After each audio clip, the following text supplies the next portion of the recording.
sports fans, this is Robert with WTP Sports Dudes here live on this Sunday morning with my man Post Game of the Post Game Podcast here for another edition of Talking Sports Sunday. I'm glad to have him here with me this morning. How you feeling, Post Game?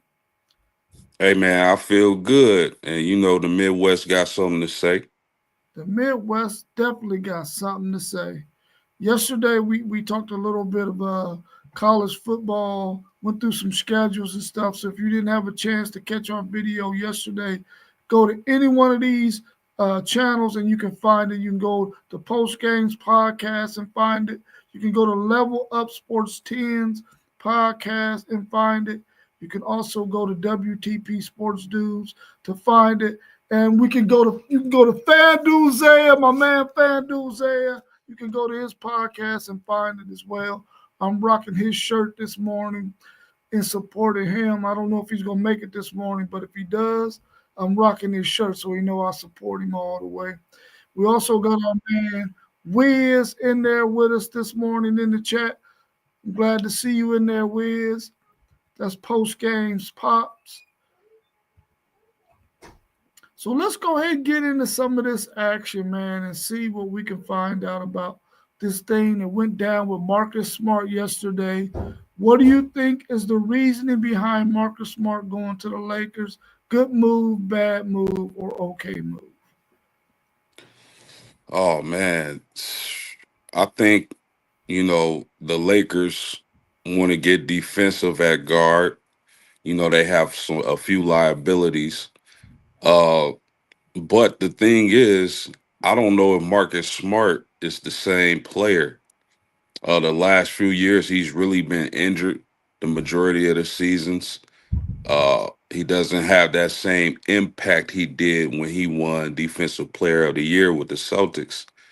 So I think the Lakers are hoping that they can revive a player like Marcus Smart and turn him back, get him back into rare form. I don't know if that's going to happen or not. We'll see. But I think with the money, it was a okay move. They didn't have to spend a lot. And if he can resurrect his career, that can move up to a great pickup. Yeah, I'm glad that they picked him up for that very reason that he's going to at least play you some defense. Um, of course, he hasn't been playing very much the last couple of years. He do need to revive his career. This is a good place for him to go at least because they didn't like they need him to log hundreds of minutes. You know, they can put him out there as needed and allow him to get back into form. They definitely need a backcourt guy who can play some defense, and I think that's what he is his claim to fame when he first came into the league. Then he started knocking down some threes. So I think if he can do that for the Lakers, it still is only going to be an okay move because of where he is in his career. But I'm glad to see him go there from where he came from. I think he has a chance to do something to help the Lakers, at least defensively anyway.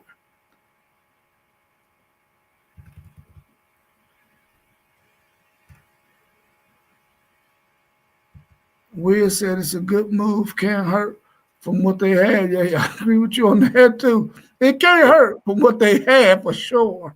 Yeah, that's a fact. Yeah.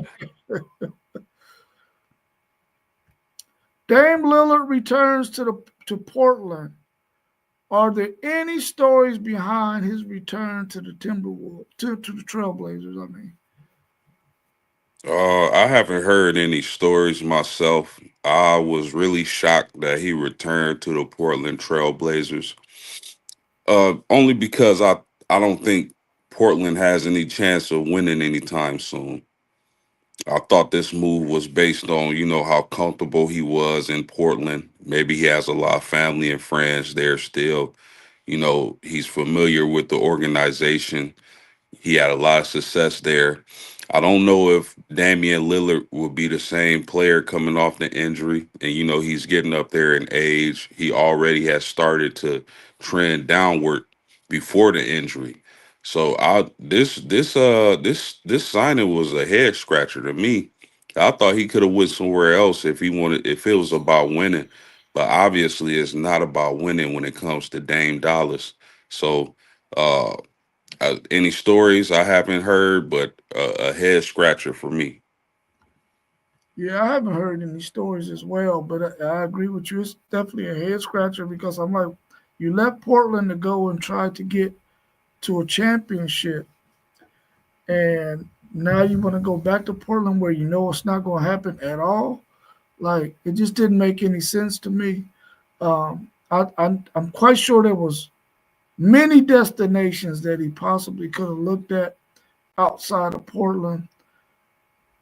I don't understand why he did it. Maybe he wants to end his career where he started his career.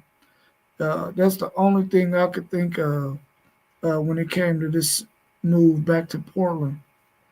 But I guess we'll wait and see what happens. I hope he doesn't become a journeyman like he go to Portland for 2 more years and then end up somewhere else and just be getting passed around for the next 6, 8 years. Hopefully he can stick and stay there in Portland and go ahead and end his career where he started. Yeah, I'm with you.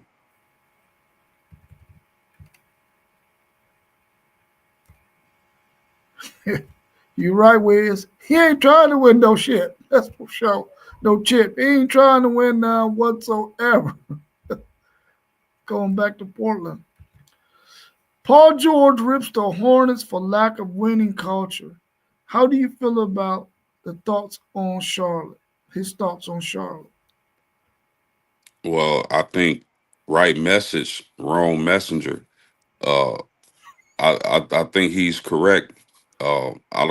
I can't even remember, during my lifetime, a time where Charlotte was really in contention. Maybe when they had talk about years and years ago with Alonzo and Glenn Rice, Anthony Mason, and those guys. But it's been a very long time since Charlotte has been a threat. So they deserve to be ripped. But Paul George needs to be in the gym and not sitting in front of a microphone because his career has been very disappointing. So, uh, like I say, he's right for ripping them. It's just the wrong person ripping them. Yeah, 10 years ago, maybe he could be talking like this, but at the way he's playing in the maybe the last 5 to 7, he's in no position to be ripping anybody about anything. So hopefully, Charlotte can right that shit, man. They had an opportunity when they had Morning and Mason and Glenn Rice to really get that organization going in the right direction. I think the NBA should be trying to find a way to help Charlotte be relevant. It's a really nice city, man. It's a really, really nice city. I don't see why anybody wouldn't want to live and play in Charlotte because, like I said, it's a really nice city. Um, but somehow it's going to have to get fixed because you want every NBA team to be relevant, to have a good squad, to have good coaching, to have a good organization. They need to fix some things because there's definitely something wrong with the culture there in Charlotte for sure. Yeah, and it's not like, I really like LaMelo Ball, although he has struggled with his health. I think he's a really talented player, and they can build something special around him if he stays healthy. That is yet to be seen. But LaMelo Ball has a lot of skill, a lot of talent, and he's a great player to lead that franchise. They just got to get themselves together. Yeah, they definitely need to do that for sure.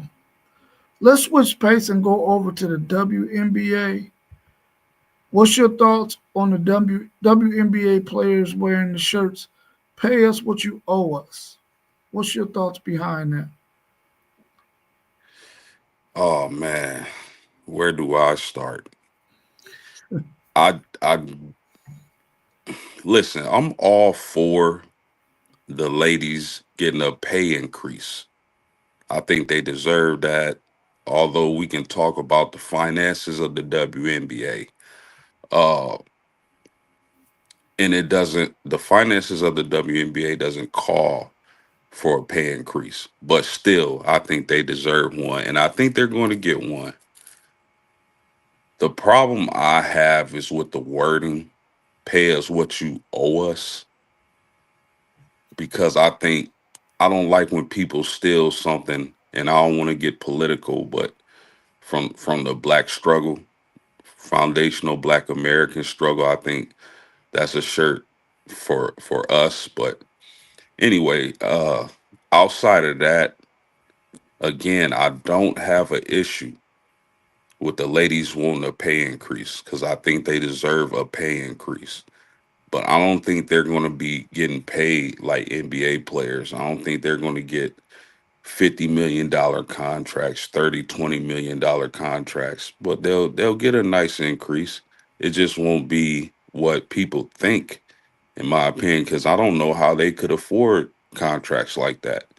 Mhm. Because viewership needs to continue to increase. Support for the women's game needs to increase, and I don't think they've done all they can do to increase support from the people when it comes to the WNBA. So I understand, the movement. I understand the ladies and their voices and what they're trying to accomplish. But pay us what you owe us. That was a little too steep for me. Yeah, I agree with you that slogan is not one that they should have used for sure. It pertains to something totally bigger than some NBA, WNBA basketball for sure. So I agree with you on that point. I'm glad you brought that up. I agree that they should get a pay increase. I do. How much? I mean, we it can't be a whole lot much because it's not bringing in the kind of money that will warrant them getting, like you said, a $50 million contract. I don't even if it warrants them getting, you know, a $5 million contract per year, or anything like that. So I think what they really need to focus on is, yeah, continue to talk about the fact that we need to be paid more, but at the same time, you got to grow the brand. You got to put some boots on the ground. And you everywhere you go in this country and in other countries, you need to be talking about, listen, we are underpaid for what we do out there on that basketball court. We need your support. We need you to come. We need you to watch our games. We need you to boost our ratings when you can't come to a game physically. We need you to be in the seats if you can come physically. We need you to do all those things so that we can bring in the kind of money that can get these players paid what they deserve. But they got to be their own spokesperson. It can't be, I'm going to wear a t shirt only. It can't stop there. It got to be constantly saying things. And I know they're doing some other things as well, but it got to be constant. Off season, during the season, you got to constantly be trying to grow this WNBA brand so that it can get to the point where it's bringing in the kind of money that can get you to raise in the revenue that you want to get. But it's really on the players and those teams and those organizations' shoulders to sell it to us, the consumer, to be able to get that revenue that they want. You got to sell it to us. Otherwise, you're going to be in the same position because nobody's going to hand you money that's not there. Yeah, and they took a step in the right direction, getting private flights the other season. They just need to continue to build on that, and like I've said in past streams, there's some really talented women coming down the pipe when it comes to the WNBA drives in the next few years. So they just got to continue to build on that, and continue to have unity, and stand on their truths, and they'll be fine. Yeah, like you said, they won't make millions. I don't think the money is there for that, but they definitely deserve a pay increase. Yeah, for sure. Let's stay in that same area topic. Should WNBA players receive a pay increase and revenue sharing? We already discussed the pay increase part of it, but should they receive revenue sharing? Revenue sharing based on what? Like the NBA, the NBA Like revenues, or break that down for me. it's going to have to be based on what is coming into the WNBA, as far as the ownership and all that. Should they be getting a little bit bigger piece of the revenue that's coming into ownership into the organization? Which I I don't know if that's even much. yeah, that it's hard because, like you said, we don't know how much that is. Ideally, yeah, if I'm a player, if one of the ladies, you would think they would want revenue sharing, but it's hard to say because we don't know what that number is based off of. And we hear that they're in the red every season, so it's really hard to dissect that. Yeah, I know that if I was a company that was selling products that was women based, I would definitely. I mean, like you see in college players getting NIL deals, I would definitely be looking for somebody to push my brand. For me, that's in the WNBA, to help them increase their pay. I mean, it'll be an endorsement type thing, but anyway, they're gonna be getting more money than what they normally would be getting paid from being a WNBA player. So if I was one of those corporations or companies, I would definitely be seeking out somebody from the WNBA or even multiple people from the WNBA on the player side of things to help push my brand for me. Um, and I think we got to get to the point where business is not so ownership trying to keep all the money they can. You got to get to the point where you're helping others out. That's going to keep your brand relevant. If you just want to keep getting all the money, and you paying your CEO millions and millions of dollars, and you ain't paying the bottom line people very much, you got to get away from that mindset. I know capitalism runs this country, but at some point, you got to start thinking about the people who allow you to have the money because they're the ones that's spending their money in order for you to even have some capitalism. So I think that I would like to see it go in that direction where some of these WNBA players will go and start seeking out companies that they know cater to women, and try to get them to get endorsements from them so that they can increase their money that way. They got to do their part as well. They can't just expect it to come from them going into a stadium or an arena playing basketball, ticket sales, and think that there's going to be an overwhelming amount of money there, because it's not. So they're going Yeah, to have to find a way to uh, find a way for them to pay themselves sometimes in some instances. yeah, I agree with that. They and I've said this before, man. I think women need to really, if women tuned into the WNBA like they were supposed to, and I'm not telling anybody what they have to watch and what they don't have to watch. I'm just saying, if women supported the WNBA, they'll be all right.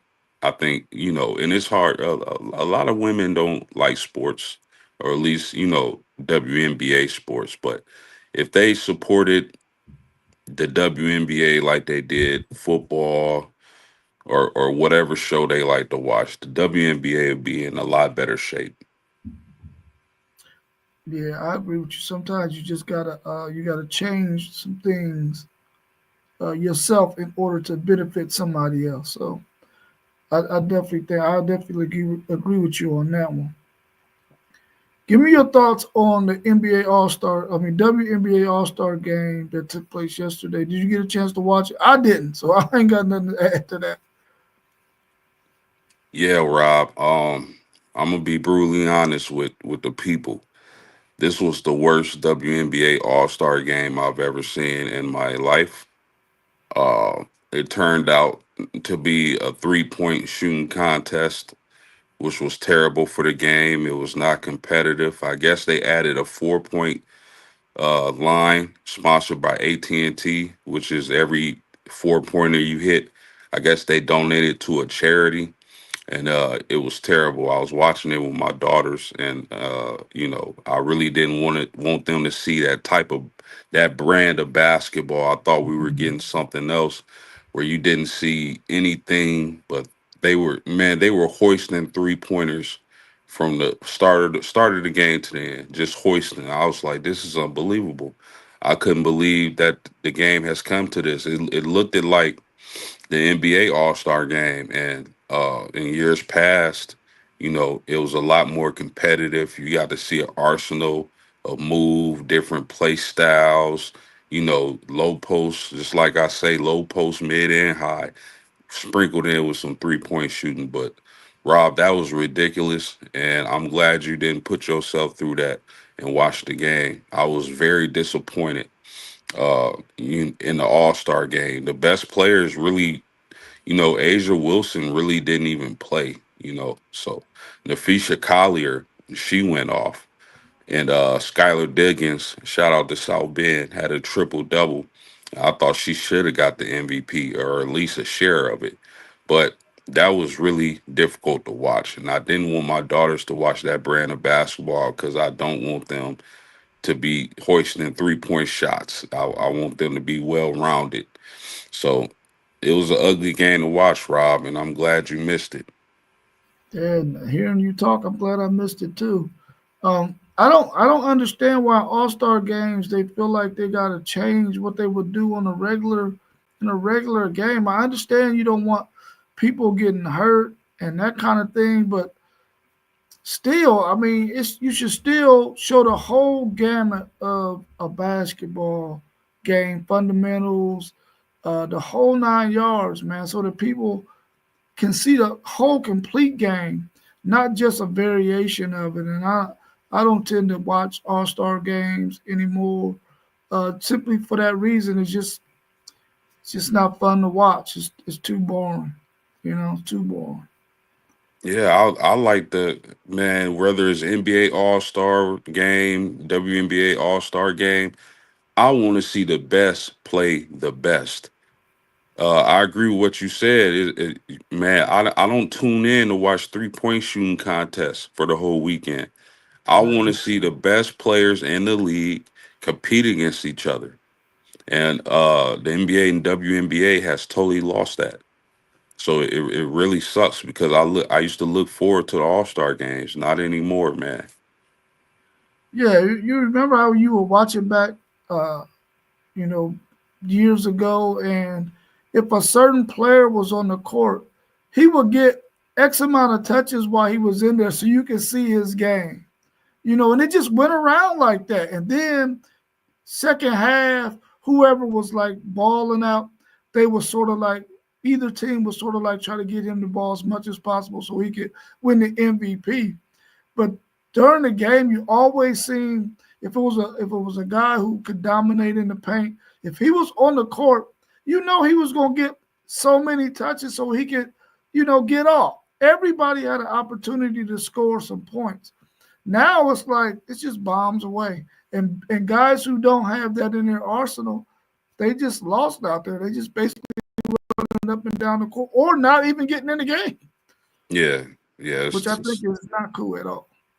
yeah, it's terrible, man. It's a bad product right now, and they definitely need to fix that because basketball is huge with our culture, and then I don't know what this is nowadays, man. It's terrible.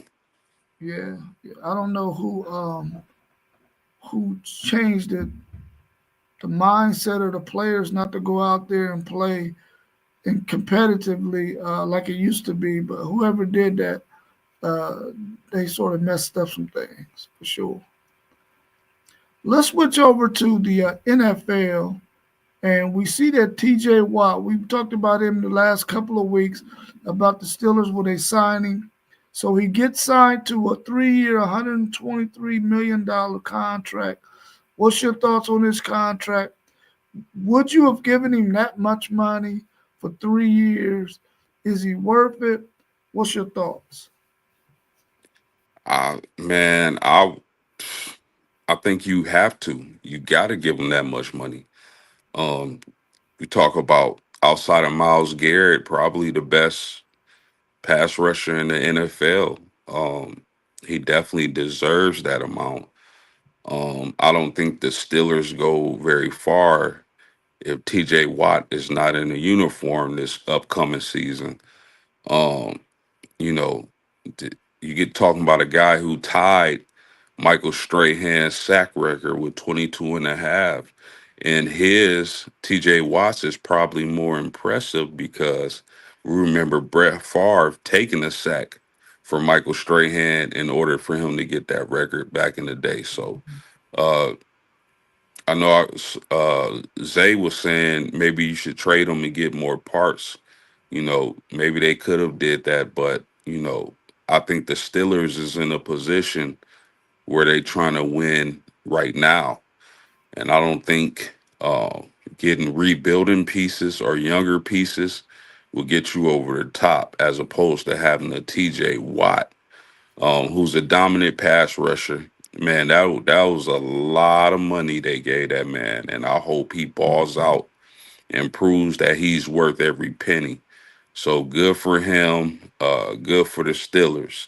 And hopefully, with him on that defensive line and coming off the edge, they can win some ball games and possibly even win a playoff game this season. Yeah, I, I'm glad that they signed him because I know that they need him, and he's a dominant force on that defense. The thing I was happy about was the fact that it's not some baseball contract that's 10 years, $500 million. They only signed him for 3 years. 3 years will go by so fast. You don't want to be tied up for years and years and years with a high contract with a guy that he might not be able to play that long, like you see them doing in baseball, or they might not be as productive for that amount of time, like you see in baseball. So I'm glad that it was a 3 year. I think he's worth every penny of it, and I'm glad that they got him signed. But like I said, my most impressive thing about it was the fact that it's only a 3 year contract. It's not going to tie up your money over a 6, 7, 8 year period when he may not be playing at that level after these 3 years. Yeah, to your point, he is in his 30s and he's getting up there. So, Yeah, uh, yeah, that's a great point. So only 3 years, they'll squeeze every all the juice out of him. But great contract. Do you think the Steelers has made a lot of moves? Do you think they can compete this year? What do you think their ceiling is? they're in a really tough division, man. When you got a Joe Burrow and the receivers that he has, and you got Lamar Jackson, and you got to pay. That's 4 games that you have to play against some really, really good quarterbacks. Cleveland always, for some odd reason, upset them every year and get a win over them. Oh man, Aaron Rodgers, I ain't totally sold on him. Even though they put some pieces around him, I still don't think they come in better than third in that division. I think they're gonna play hard. They're gonna be competitive, but I just don't see them, especially if Cincinnati can fix their defense, because they're gonna score some points. I think they'll probably come in second in that division. I think Baltimore will win it. So I can see the Steelers being in third, possibly being on the outside of a wild card. But I don't. I mean, all the moves they made, they needed to make in order to be relevant in that division. But I don't think it's enough. I really don't think it's enough. Hmm. That's Yeah, just I don't think I'm with you. I don't think they'll win the division. I don't think they'll come in second. To come in second, that means Cincinnati's defense has to be really terrible, like terrible, like historically terrible. yeah. Um, that's the only way they could get second. But I think they'll be fighting for a wild card spot. He said, "How concerned are you about Terry McLaren's contract situation and how the Commanders aren't moving more quickly than they should?" Yeah, I think the Commanders. I don't think there's nothing there. I think they'll get McLaurin signed within these next few weeks, as we enter into the training camp days. But uh, the Commanders are moving slowly. But we just saw the Pittsburgh Steelers move slowly with T.J. Watt. But I think, Terry McLaurin is a cornerstone of that franchise. You need a wide receiver like that for Jaden Daniels. I don't think you need to worry. He'll be signed real soon. Yeah, I agree. They are moving slow, of course, but they're going to sign him. They have to. I mean, you can't have a opportunity to win your division and make it a good run in the playoffs and possibly even go to the Super Bowl and not have one of your key pieces at wide receiver to help your quarterback. So I think they're going to get him signed too. They're just moving a little bit slow, but they'll get it done for sure. They'll get it done. Thanks for your question, by the way, Little C. Oh yeah, keep them coming, my man. Yeah, keep them coming. What's the issue between the Bengals and Shamar Stewart? What's going on with that whole situation? What's up with the language in his contract that he wants to be fixed? And why would you even, uh, what's going on with that? Just give me your thoughts on that. Yeah, it'd been nice if Mossberg was here to speak on this. With the Bengals being his team, but I haven't really dug deep into the language of his contract. I just know what they sent to him and his lawyer, and they looked over it. It was like no dice, and they were very disappointed from what I've saw. And he's been talking about going back to college and possibly playing in another league. So whatever they had in that contract, Rob, he didn't like that at all. And I don't understand what the Bengals are doing this offseason. You got Joe Burrow, you got T. Higgins, you got Jamar Chase, you got Chase Brown, you got a heck of an offense. The window is open now. You need at least, if you're gonna have a bad defense with a great offense, you at least need pass rushers. And I Mhm. just feel like they dropping the ball on this one, man.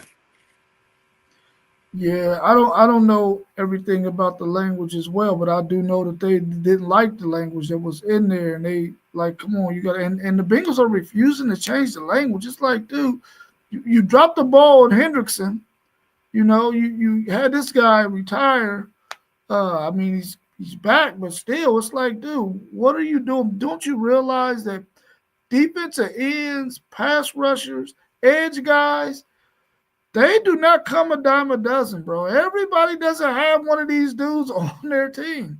So if you got an opportunity, like you said, their window is right freaking now. You got to have guys on your defense who could put pressure on quarterbacks, can stop offenses from scoring points so that you can get the ball back into what is the most important part of your team, which is your quarterback and them receivers that you have. And I just don't understand the Bengals right now. They have beautiful fans who will pack that stadium as long as they're good and they're winning.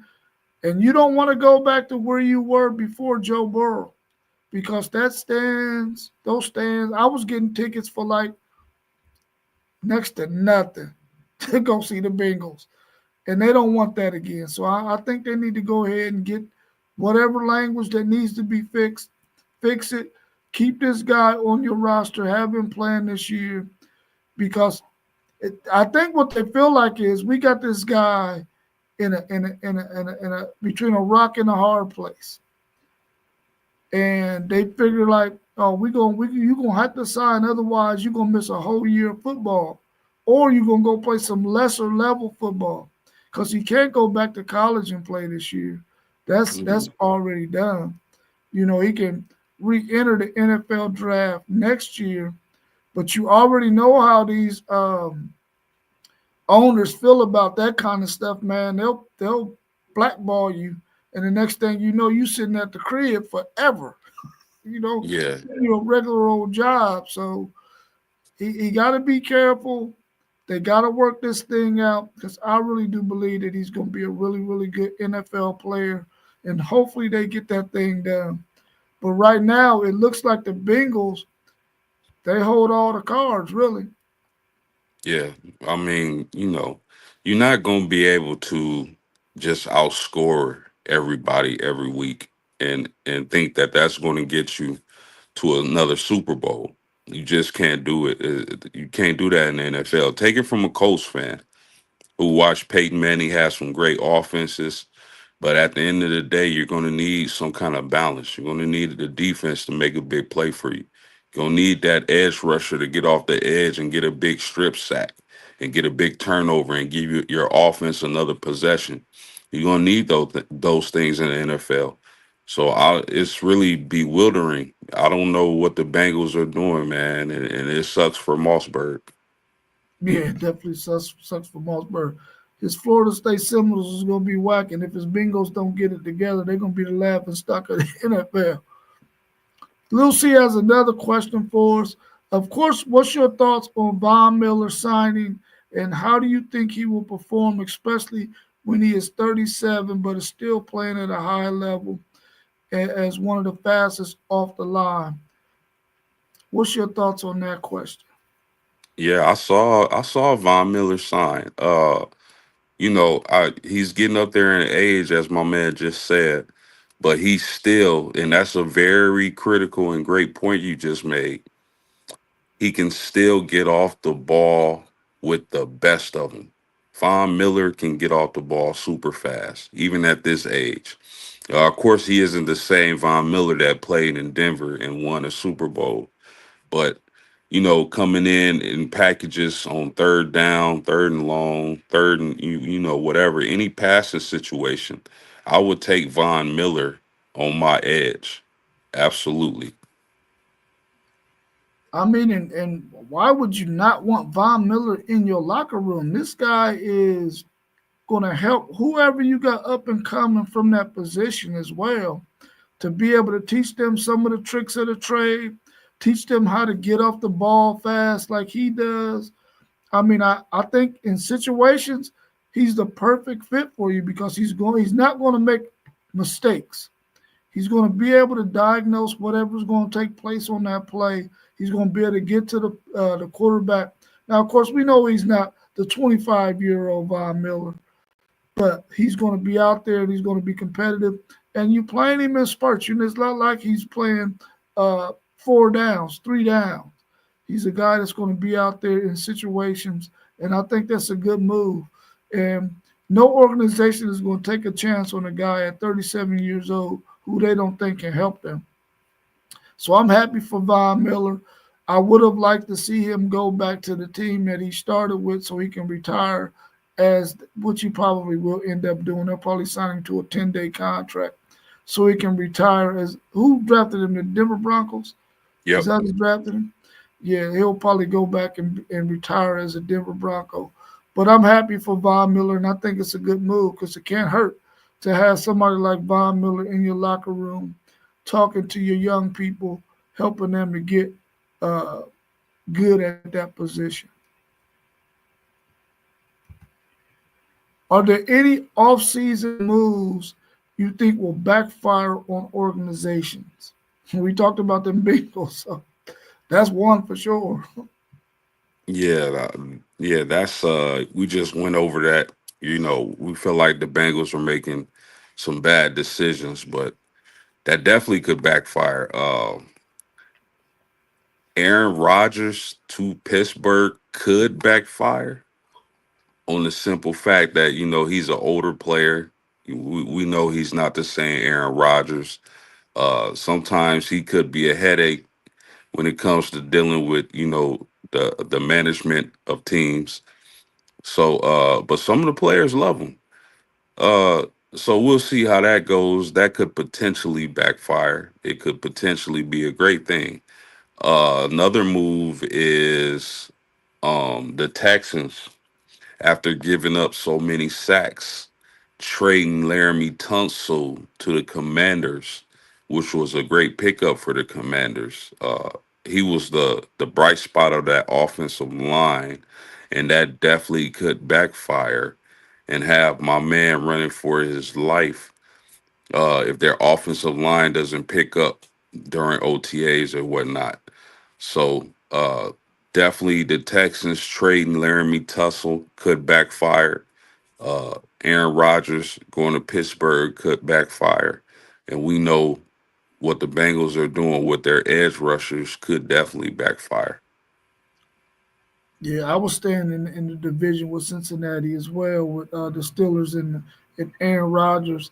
It seems like they didn't go after anyone hard enough, in my opinion, and they it's like they was all in on Aaron Rodgers from the beginning, even though it didn't appear like it. It seemed like they were slow rolling it, or maybe Aaron Rodgers was the one slow rolling it, or maybe both of them. But anyway, I feel like if that does not work this year for the Steelers, where they gonna go going into next season? You can't bring Aaron Rodgers back to be your starting quarterback. What are you going to do? I thought that they would have done something else to safeguard themselves, either in the draft or uh, in free agency. They would have grabbed a different guy, but they didn't do that. I think they had a chance to draft a quarterback or two that if not going to be your starter this year, at least could have been able to hold the clipboard and learn from Aaron Rodgers, just on how to study the game and what you need to be looking forward to if they already knew they were going to get Aaron Rodgers. I just don't think they have a out game for when Aaron Rodgers isn't there next year because he got to be one and done. You can't bank on him for 2 years running your organization. I just don't think he has that in him. So I don't even think you're he not got a this year in him. right. So you're not a fan of the Ohio State QB. Isn't that who they drafted late in the draft? Will Howard. Yeah, I'm not. I'm not high on Will Howard. If you look at Will Howard at Kansas State in comparison to Will Howard at Ohio State, he just had way more weapons at Ohio State in a system that they they um, they really schemed things up for him to be able to have the success that he had. I mean, I know the Ohio State fans think he's the greatest thing since sliced bread, but they got to understand that they were putting him in schemes that was going to make him successful. Whenever he needed to throw the ball and make a play in coverage, he was not able to do that. Yeah, I think a lot of teams are is going to backfire on a few teams, in my opinion, not taking Shador Sanders when they should have took him. So, and you ain't even have to pay a first round pick for him. That's the crazy part. Yeah, yeah. Lil C wants to know: Do you think Justin Fields is going to get the Jets will backfire because of the Jets organization hasn't had any success for a very long time, and Justice Fields isn't into the best situation.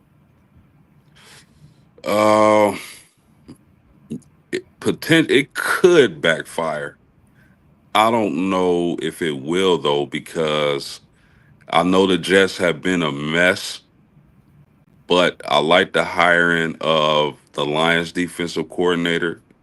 I think he could bring stability to that organization. I think having, the rapport with the wide receiver from Ohio State helps Justin Fields. So it could backfire. I wouldn't be surprised because it's the Jets, right? But I think, and I have to be shown this. It got to be proven, but I think hiring Aaron Glenn is a great move for that organization and a step in the right direction.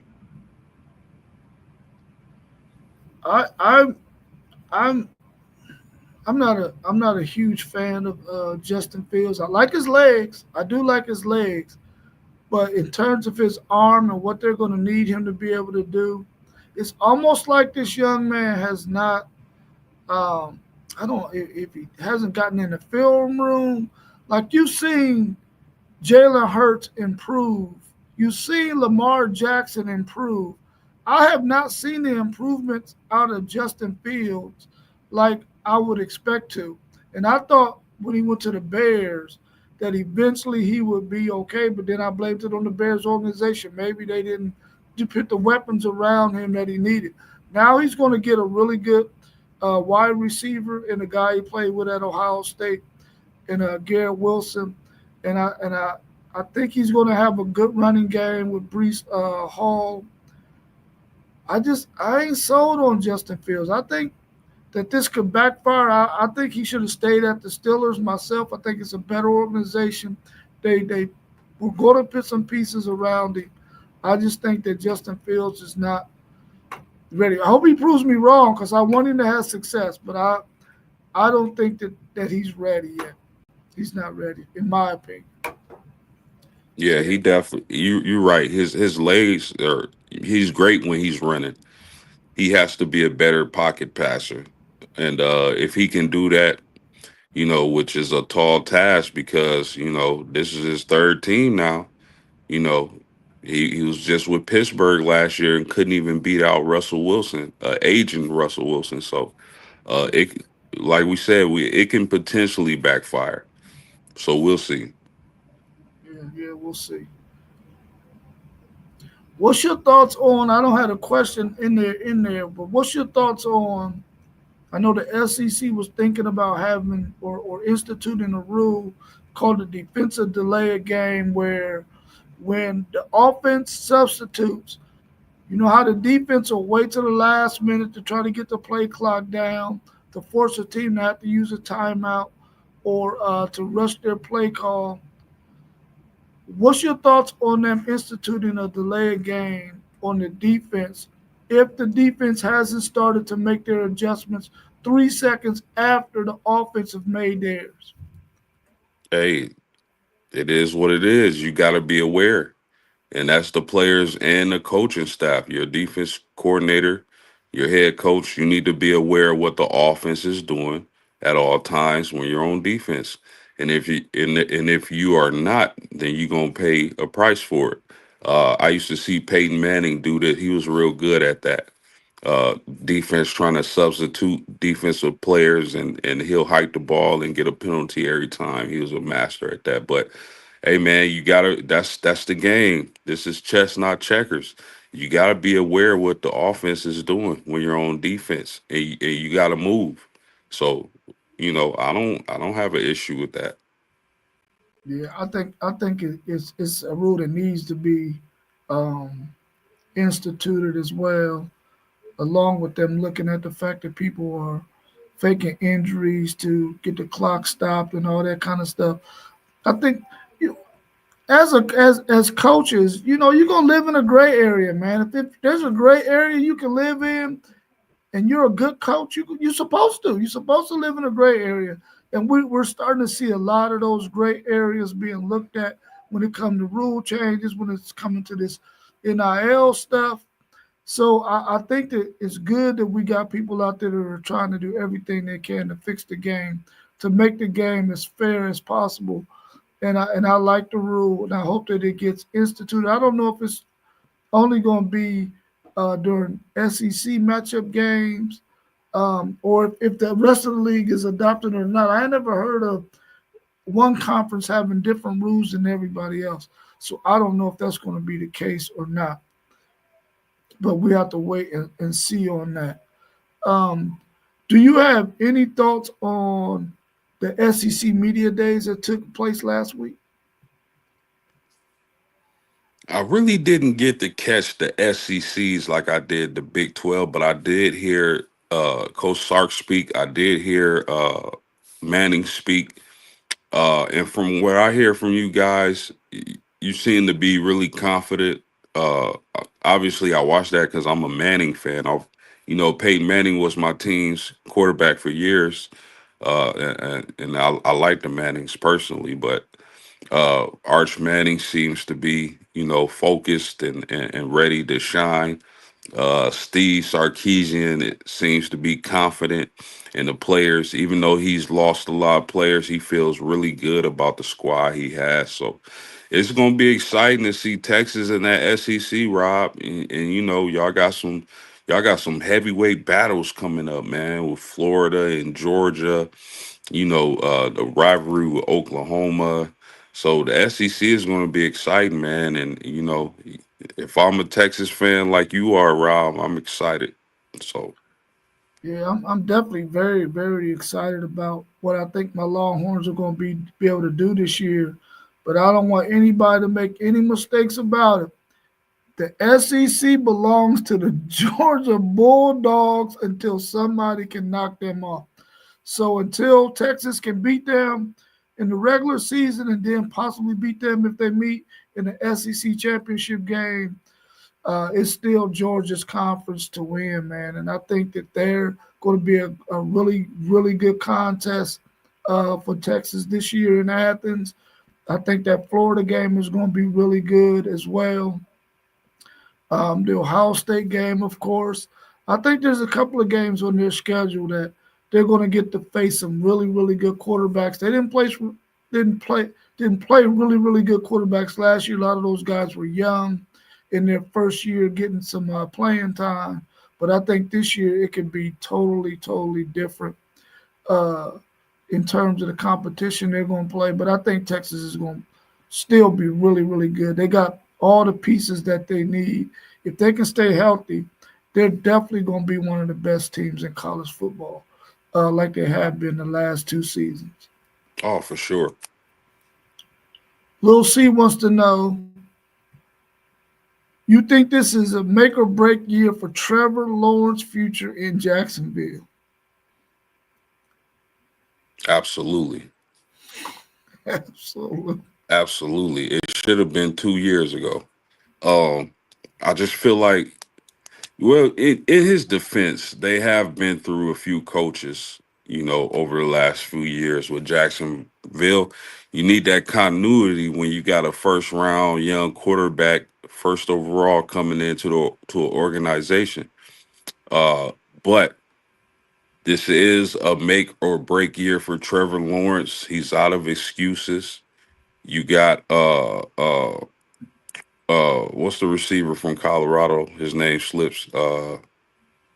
From Hunter, Travis Hunt, Hunter. you got, yeah, okay. You got Travis Hunter and Brian Thomas at wide receiver. Those are some athletic, fast, dynamic receivers. You got Britton Strange at tight end. You got a slew of running backs, starting with Trevor Etienne. So uh, Trevor Lawrence has no excuses this season. He has a lot of talent. He has to get the job done, and they keep giving him chance after chance. And I know he was banged up at the end of last season, but I would like to see Trevor Lawrence get it done this season and at least get have that team at 500, knocking on the door of a playoff at the very least, because there's no excuse with the talent they have in Jacksonville. Not a very good defense, but they got to show something on offense, and he got to show that he's that dude being the first overall pick in his draft class. Yeah, I definitely think this is a make or break year for him. Even though Trevor Lawrence plays in the same conference that both of the NFL teams that we like are in, me being a Tennessee Titans fan and my man Postgame being an Indianapolis Colts fan, we're all in the same division. We definitely hope he's bad because we want to beat him. But at the same time, this man's career, we want him to be successful so that he can still continue his career, especially in Jacksonville, since that's where he started his career. But it is definitely make or break for him. He has got to make some things happen this season. He got to lead them to the playoffs. He gonna have a tough job dethroning the Houston Texans, though, in that organization. And he's gonna get competitive games from Tennessee and from um, Indianapolis. So It's going to be a competitive division. They're going to play hard, but he got to play better than what he has played. They got him some weapons, so hopefully he can do better and keep his job in there. Otherwise, he's going to become a journeyman and be somebody's backup holding the clipboard in hopes that he can get a game or two every season. Kevin Thomas wants to know who's y'all's early Super Bowl predictions. Man, wow. That's super early, my man. Um, Early Super Bowl predictions. Um, I'll take Baltimore out the AFC, and I will take. Mm, I'll take San Fran off the NFC. So early predictions: Baltimore, San Francisco. I'm gonna tell you who I want to see there. I want to see my Tennessee Titans, but we know that's not gonna happen.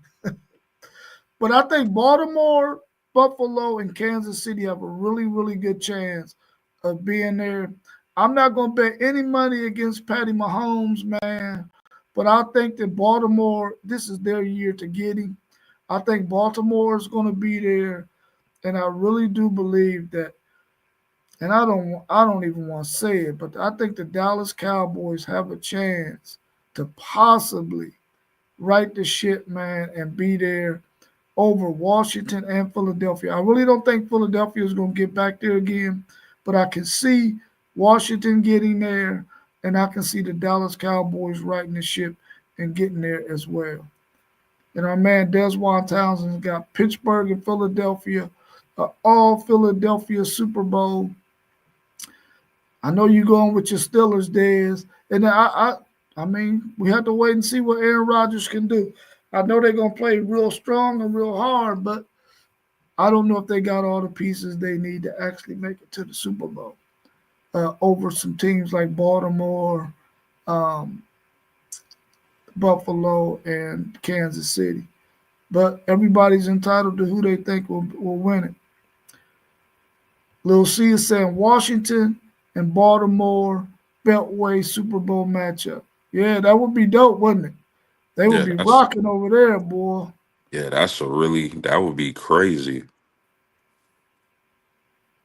He says storybook ending for Rodgers. I don't know how many people want to see him have a storybook ending that's not a Pittsburgh Steelers fan, because I'm not a huge Rodgers fan, but I think at Yeah, one time he was one of the best quarterbacks in the league. But of course, I'm always hoping that he does good for y'all Steelers, though, because I like seeing my homies happy for sure. yeah, that's a storybook. It could be, but storybooks have two endings, and one is bad.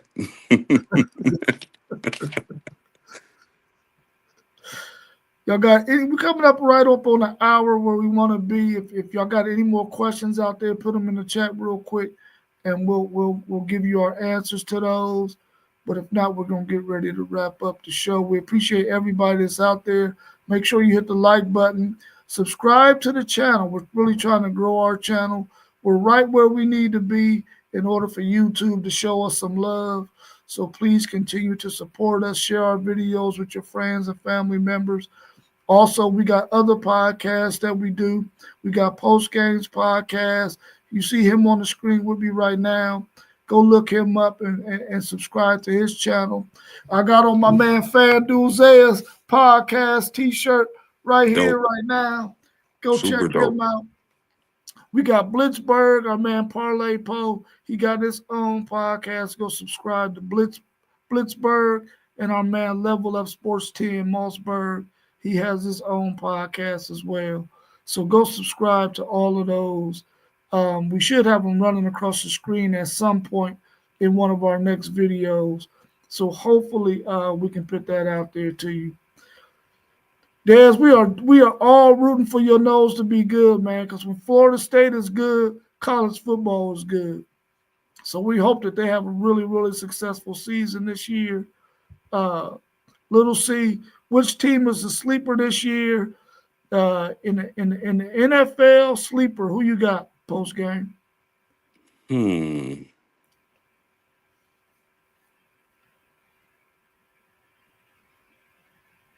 A sleeper in the NFL. Um, now see the reason why this question gets me is: are we talking a team that's gonna come from nothing to be something, or are we talking a team that's not being picked very often to win a Super Bowl that has a chance to win a Super Bowl? If we talking about a team that's gonna come from nothing to something, if they're healthy, I like my Indianapolis Colts. Yeah, if I had to pick one, I'm gonna go with the Cincinnati Bengals because they got all the. I know we've been talking about them quite a bit on today's show, but if they can get their defense together with the offensive weapons they have, them freaking Cincinnati Bengals can be tough, man. They can be tough. They can really be tough. KT, I'm gonna have to get out there with you on the bike, man. Me, you, Dez, all of us. We got to get out there. I didn't even put no air in my tires yet.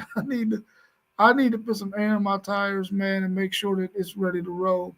I might need to drop it off at the bike shop and let my man Joe do a once over on it for me to make sure it's ready to roll. Cause I haven't touched my bike now. I've been working out, but I ain't touched my bike yet, and I need to do that for sure. That's some good work, KT. This is a good question. Is there any chance Shamar Stewart gets traded? Could he be traded? I mean, if a team owns the rights to you, I guess they can always trade you. I mean, they could have made a trade during the draft. I'm quite sure if they own the rights to you, they can trade you. I don't know. I'm not sure about the fine print when it comes to that. But Lil C, make sure you subscribe, man. We're gonna keep these conversations going. Subscribe to Yeah. all our channels. If I'm a Cincinnati Bengals and I can get something worked out with him, I would definitely be willing to try to find some edge rusher on another team who has not signed a contract yet to possibly see if they're willing to trade him or find a veteran guy out there that that still got something in the tank to try to get something for him. I don't want this guy to have to sit out, and I done drafted him. So I think that they definitely need to make something happen with Shamar Stewart, whether they trade him or they get this deal done with him and change the language in his contract. But they Cincinnati really holds all the cards because the reality is they done drafted him. He can't go back and play college football. He can re-enter the draft next year, but he don't know what's going to happen with that. You'll mess around and be a seventh round draft pick doing that mess. So we know how them owners can do you if they feel like you might be somebody that's going to be a thorn in their side. So I think anything can happen at this point. Hopefully, he gets on the field for the Cincinnati Bengals because they could really use a guy on the edge, especially since they ain't showing Hendrickson no love. Well, my man Post Game, I appreciate you joining us this morning. We appreciate everybody out there in the chat. Make sure you hit that like button. That's the thumbs up button. So when we end this stream, we know that we got at least 9, 10 thumbs ups out there. We appreciate everybody joining us this morning. We will be back again probably on Monday or Wednesday for sure to do an Ohio State preview. We'll definitely be back Tuesday night at 7:45. We're going to be doing our SEC schedule with their top six teams. And then on Thursday, we're going to do the Big Ten, their top six teams, and their schedule, and what we think their over and under will be if they're going to meet their over and under when it comes to wins and losses. So hopefully you can join us again on Tuesday and Thursday at 7:45 and be on the lookout for our Ohio State preview with our man FanDuel Zaya and T1 of City League TV. So make sure you tune into that. We appreciate you, Daz, joining us. We're going to have you on the show here soon. Definitely when we do our Florida State preview when Mossberg does it. We would love to have you on the screen with us as well so that you can share your thoughts about it as well.